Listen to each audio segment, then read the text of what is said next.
Oh man, it's been a while since I played Friday the 13th. I love this game. I wonder why I stopped playing it. Oh right, that's why.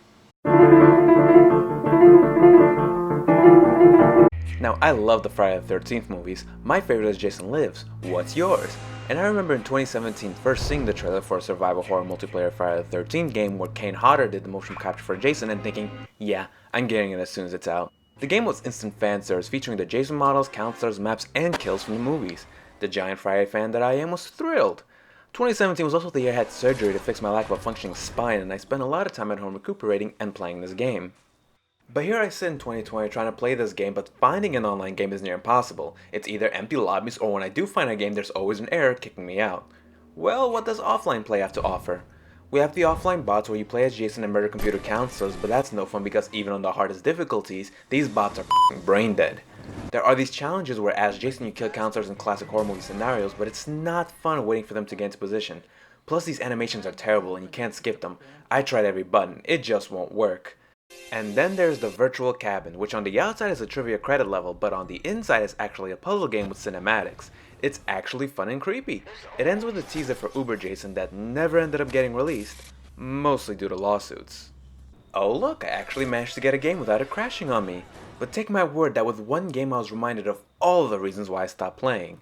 One thing is that the game glitches, which happens when a game is a Kickstarter game, so I'm not shocked that it's held together with band-aids. Another reason is annoying players. 3 examples. There was the kid who was playing as Jason who spent the entire time yelling at me in a different language and genuinely just wouldn't shut the fuck up. There was a counselor who wouldn't stop playing music over his headset. Another player came back as Tommy Jarvis and shadowed me while I put gas in the boat and waited for me to bring back the propeller rather than help me find it, which is not what Tommy Jarvis is supposed to do. I also ran into a toxic player who spends their entire time attacking the other counselors, and on top of that was also the radio person. The game mercifully ended when the Jason kid rage quitted and left, and honestly thank God, I don't want to play this anymore. I first heard of Dead by Daylight from an old coworker. Her description was, it's like Friday the 13th, but better. Entering the main menu, I see that we have an option of choosing between being a survivor and being the killer. Let's find a game as a survivor. Oh wow, I got a game off the bat? So in Dead by Daylight, there are 4 humans and 1 killer. I spawn in a meat plant and look around for a weapon. All I see is this generator that I try to fix but mess up, so I leave that trying not to draw attention. But then the monster catches me, puts me on a hook, and then I die. You know, I'm just glad I can leave to find another game rather than be forced to spectate. A big issue with Friday, BTW. Before jumping into another game, I should probably learn how to play.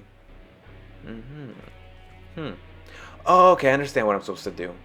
As survivors, the goal is to fix 5 generators throughout the map and get to the exit. So in my second game, I fixed 1 generator while the other players fixed the other generators, and I quickly ran to the exit, opened the gates, and bolted out of there. Hooray! My first win! Now I'm happy with Daylight for having competent players. I wasn't dealing with this or this, but rather players who actively helped in healing me, saving me from a hook, and helped fix a generator. Let's get a game as a killer. There are multiple killers to choose from, all of which have their own powers and abilities. There is DLC in the game where you can download killers and characters from classic horror franchises, so that's neat. Anyway, I get thrown back seeing that playing as the killer is in first person. I guess that makes things fair? Considering that these killers are fully unstoppable and fast as shit, it's only fair to take away spatial awareness and moving them absolutely clunky. The goal of the killer is to catch the survivors and place them on these hooks, which other survivors can take them off. Basically, Dead by Daylight is a game of cops and robbers. I only played 2 games of the killer. The first game went really well with no survivors, and the second game went the complete opposite direction.